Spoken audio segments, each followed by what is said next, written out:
বানাবো ঘরোয়া পদ্ধতিতে মাংসের ঝোল। এটার জন্য পেঁয়াজ কুচিয়ে নিয়েছি, টমেটো কুচিয়ে নিয়েছি, আদা রসুন পেস্ট করে নিয়েছি, কিছুটা গরম মশলা নিয়ে নিয়েছি সব রকম। গরম মশলাটা তেল হিট হতেই দিয়ে দিয়েছি, ভালোভাবে নেড়ে চেড়ে নেব।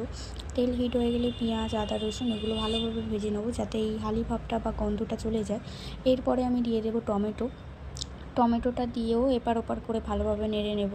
টমেটো দিয়ে একটু বেশিক্ষণ নেড়ে নেব, কারণ টমেটোটা লাস্টে দেওয়ার কারণে টমেটোটা তাড়াতাড়ি গলে যায়। এরপর একটু নুন দিয়ে দেবো, নুন দিয়ে ভালোভাবে নেড়ে চেড়ে নেব। নুন দিলেও তাড়াতাড়ি গলে যায়, টমেটো সব মশলাই গলে যায়। এরপর জিরে গুঁড়ো দিয়ে দেবো, দিয়ে মশলাটা নাড়ে চেড়ে আবার হলুদ গুঁড়ো, এরপর লঙ্কার গুঁড়োও দিয়ে দেবো। লঙ্কার গুঁড়োটা আপনাদের পরিমাণ অনুযায়ী আপনি দেবেন, যতটা খেতে আপনারা ঝাল যতটা খেতে পারেন সেরকম অনুযায়ী দেবেন।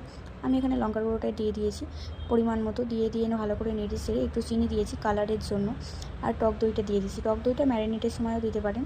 আমি এই টাইমটা মশলার সাথেই ভালোভাবে কষিয়ে নেব। আমি ততক্ষণ একটু জল দিয়ে কষিয়ে নেব, নিয়ে ওয়েট করব যে তেল ছাড়া অবধি। তেল ছেড়ে দিলে আমি যে মাংসটা ধুয়ে রেখেছিলাম আগে থেকে, সেই মাংসটা আমি এর উপরে দিয়ে দেবো, দিয়ে ভালোভাবে নাড়িয়ে চাড়িয়ে কষিয়ে নেব।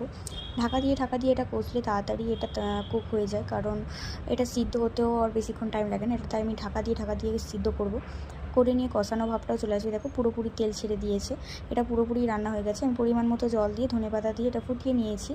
আর এবার রান্নাটা তৈরি, এবার ঢেলে নেব। নিয়ে গরম ভাতের সাথে বা পরোটার সাথে রুটির সাথে এটা খুবই সুন্দর লাগে খেতে। আপনারাও ট্রাই করবেন, কেমন হয়েছে জানাবেন কমেন্ট বক্সে। আজকের মতো এই পর্যন্ত।